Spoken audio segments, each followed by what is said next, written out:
ఏలూరు జిల్లా కైక్లూరులో green village మంత్రి Parthasarathi MLA Kamineni Srinivas పర్యటించారు. అలాగే నిరుపేదల సొంతింటి కల కూటమి సర్కారుతో సాధ్యమని పార్థసారథి అన్నారు. గ్రీన్ విలేజ్లో గతంలో 3,072 మంది లబ్ధిదారులకు ఇళ్ల పట్టాలు ఇవ్వగా 2017 ఇళ్లు నిర్మాణ దశలో ఉన్నాయని మంత్రికి ఎమ్మెల్యే శ్రీనివాస్ వివరించారు.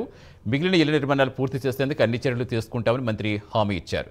గృహప్రవేశాలు చేసుకుని నివాసం ఉంటున్న వారికి తాగునీరు, విద్యుత్, మౌలిక సదుపాయాలు కల్పించి రోడ్లు, డ్రైనేజీ సమస్యలు పరిష్కరించాలని అధికారులకు మంత్రి పార్థసారథి ఆదేశించారు.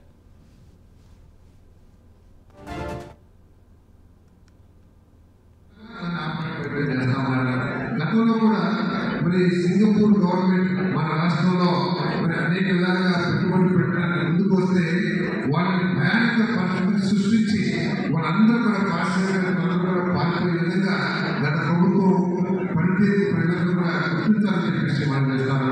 మరి ప్రపంచవ్యాప్తంగా అభివృద్ధి లేని దేశం అత్యంత తక్కువగా ఉన్న దేశం ప్రపంచంలోని సింగపూర్.